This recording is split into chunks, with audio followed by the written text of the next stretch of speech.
Bonjour à tous, je suis actuellement à côté du Centre de prévention contre la radicalisation de Montréal. Nous allons discuter avec Monsieur Desparis Okomba, directeur du Centre de prévention contre la radicalisation, de son travail, ainsi que du récent rapport publié par l'organisme qui montre l'importance du rôle des proches et des intervenants en milieu scolaire contre la radicalisation violente. En fait, on a créé le centre en 2015. C'est une réflexion qui a pris 2 ans avant. On a dû regarder les bonnes pratiques qui se faisaient ailleurs au niveau international. En fait, en 2015, on a annoncé la création du centre. En fait, tout part d'un constat.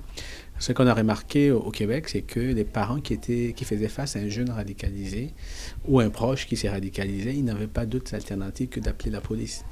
Et face à cette problématique, on sentait qu'il y avait un besoin d'avoir une structure autonome qui puisse aider, écouter les familles, les orienter vers les ressources appropriées.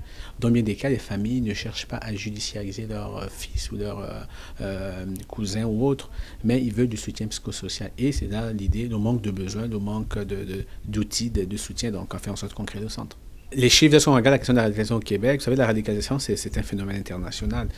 Présentement, au Québec, je vous dirais, on a entre 20 et 30 jeunes qui sont en Syrie présentement. Quand on parle, par exemple, de la radicalisation politico-religieuse, juste une parenthèse, il faut être conscient que le centre, on s'occupe de toute forme de radicalisation, autant d'extrême droite, gauche, cause unique ou religieuse. Maintenant, si on prend par exemple le cas de la radicalisation politico-religieuse, présentement, on a entre 20 et 30 jeunes Québécois qui sont en Syrie.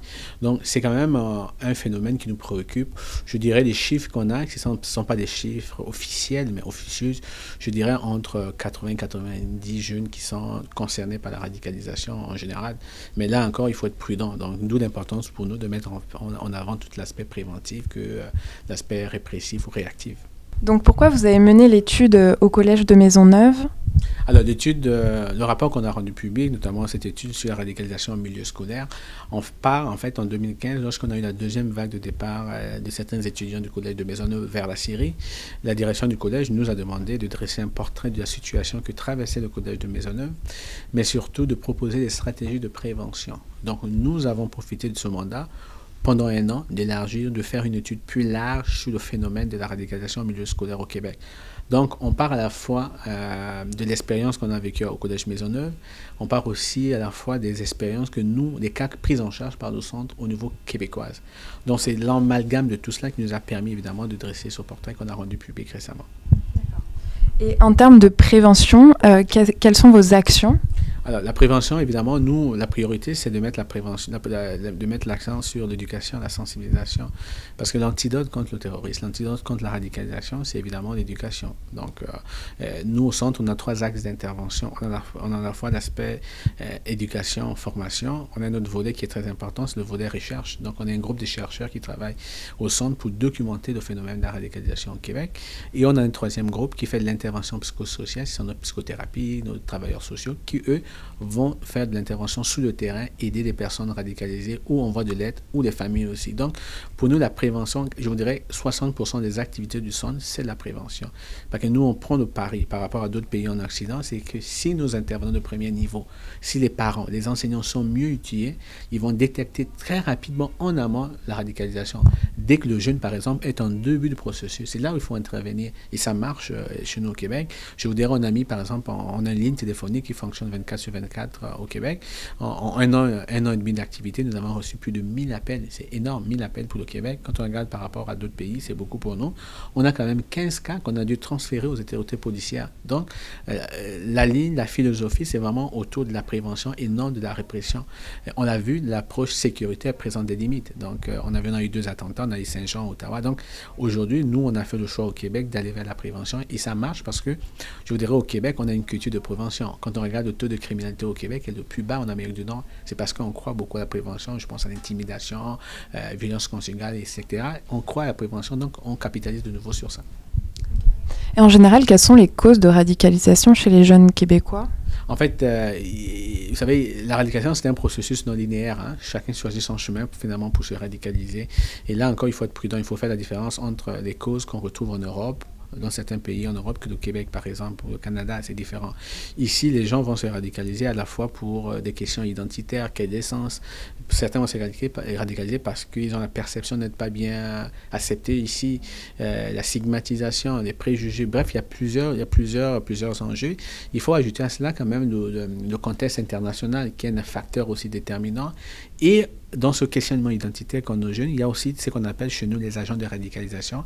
Ce sont ces personnes qui vont utiliser ce questionnement identitaire des jeunes, la vulnérabilité psychologique de certains jeunes pour leur finalement faire croire que vous n'êtes pas bien ici, c'est mieux ailleurs finalement. Et c'est ça le problème de la radicalisation au Québec, c'est à la fois le rôle que jouent les agents de radicalisation, à la fois les quêtes identitaires et bien sûr un certain nombre de préjugés, de stéréotypes que les gens vont se sentir stigmatisés. D'accord. Et qui sont ces gens, ces agents de radicalisation?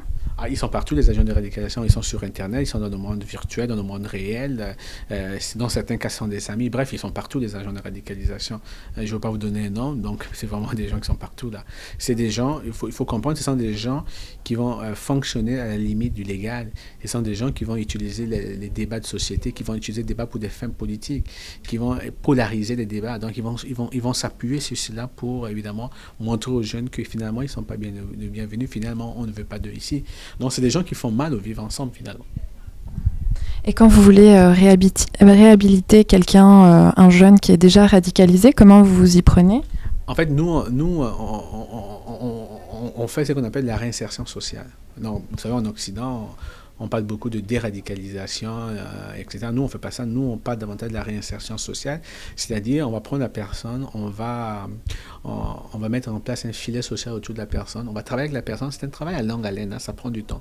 On va déconstruire progressivement tout ce que les agents de radicalisation, tout ce que l'endoctrinement idéologique a fait. Donc, c'est un processus progressif et finalement, à la fin, la personne, on essaie de la ramener dans nos vivre ensemble. Ça ne veut pas dire qu'on va amener la personne à changer d'opinion. Non, c'est pas là.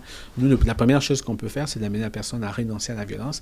Et par la suite, c'est un travail de psychologue, travail des spécialistes de reconstruction progressive, avec le soutien de la famille, le soutien de la communauté, de l'école. Donc, on crée un filet social autour de la personne. Et on a des jeunes qu'on suit depuis 1 an. On a des jeunes, donc on essaie autant que l'on peut de les accompagner. Et ça marche très bien chez nous ici.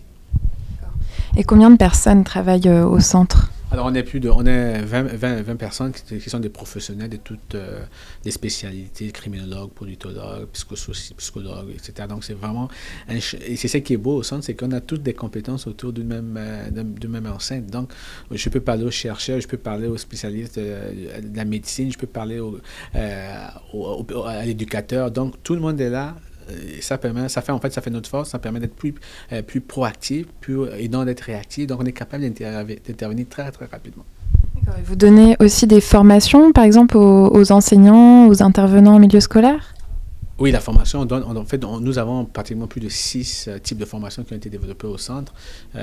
Donc, nos formations s'adressent autant au personnel du milieu de l'éducation, au personnel du milieu de la santé, aux policiers, par exemple, aux gens d'affaires. Donc, on a vraiment 6 formations qui touchent chaque spécificité. Parce que la radicalisation au milieu d'entreprise n'a rien à voir avec la radicalisation qu'on trouve au milieu scolaire. Par exemple, la manière de gérer un jeune qui se radicalise à l'école et un employé au milieu d'emploi, c'est pas la même chose. Donc, nous avons ces formations spécifiques adaptées à la clientèle et ça fait en sorte que on a la possibilité d'aller rejoindre tout un grand bassin des personnes susceptibles d'être nos relais en termes de prévention en amont. Merci beaucoup. Nous étions avec Monsieur Desparis Okomba qui nous a parlé du travail du centre qui est un exemple maintenant pour le gouvernement canadien ainsi que pour les Nations Unies.